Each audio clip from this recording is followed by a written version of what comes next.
Olá, queridos amigos. Eu sou um servo de Deus. Essa é a nossa gota de sabedoria de hoje.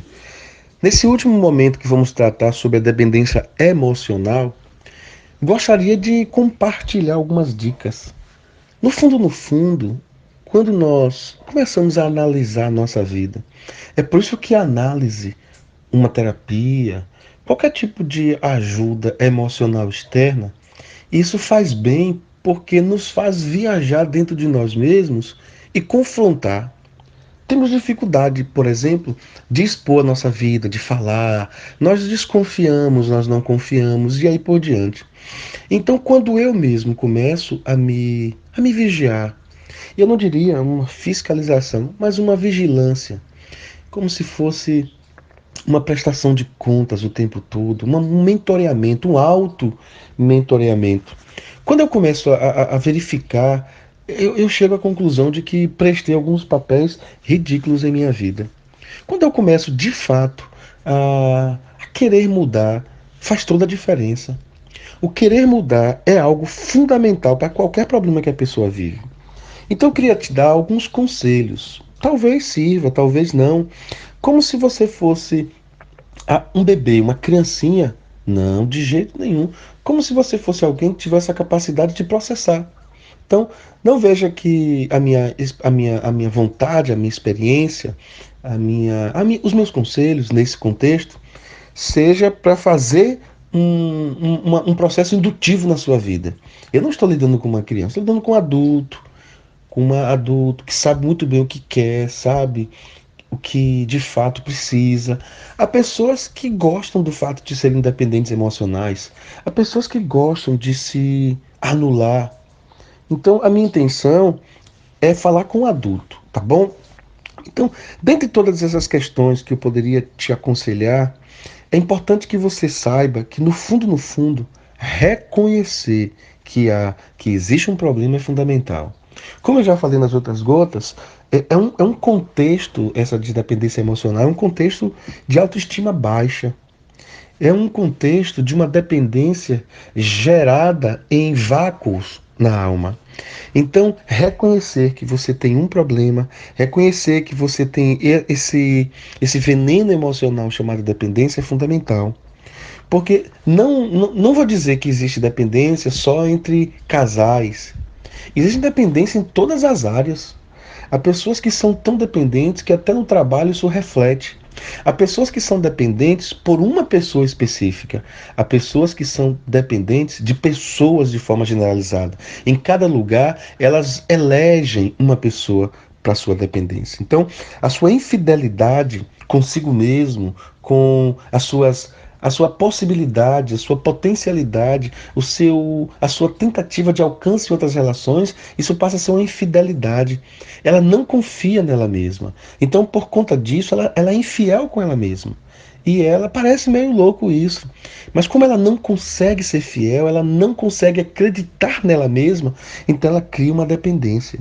É como se a pessoa tivesse uma alegria que dependesse apenas do tratamento, do estar perto daquele outro. É como se a pessoa tivesse anulando as suas próprias opiniões, a sua própria vontade. Ela coloca o seu desejo, coloca a sua expectativa, coloca a sua alegria sempre à frente daquele outro. E isso é interessante porque ela não se sente bem consigo mesma. Quando ela está só, ela até consegue coordenar um pouco, mas só gera desânimo. E quando ela está com uma pessoa que ela tem essa dependência, ela está bem. E muitas pessoas, por causa dessa dependência, elas desenvolvem um sentimento de culpa. Ela tem medo. Ela não consegue fazer enfrentamentos. E o medo que ela tem chega a ser um medo tão absurdo que ela tem medo até de ficar só. Então, uma pessoa que tem essa dependência, esse veneno da dependência emocional, pode ter certeza. É uma pessoa que cai fácil em chantagens emocionais. Ela não consegue ter uma habilidade para entender algumas chantagens emocionais. Ela prefere, na maioria das vezes, perder nas suas emoções, ser humilhado em suas emoções. E não é no princípio bíblico que os humilhados são exaltados, não. É porque ela não parte para o enfrentamento. Então, a presença da outra pessoa será sempre necessário. Alguém precisa controlar os botões da sua vida. Alguém precisa estar tão perto que a sua vida fica centralizada naquela pessoa. Isto é, então é uma relação de ansiedade, é uma relação de extrema dependência.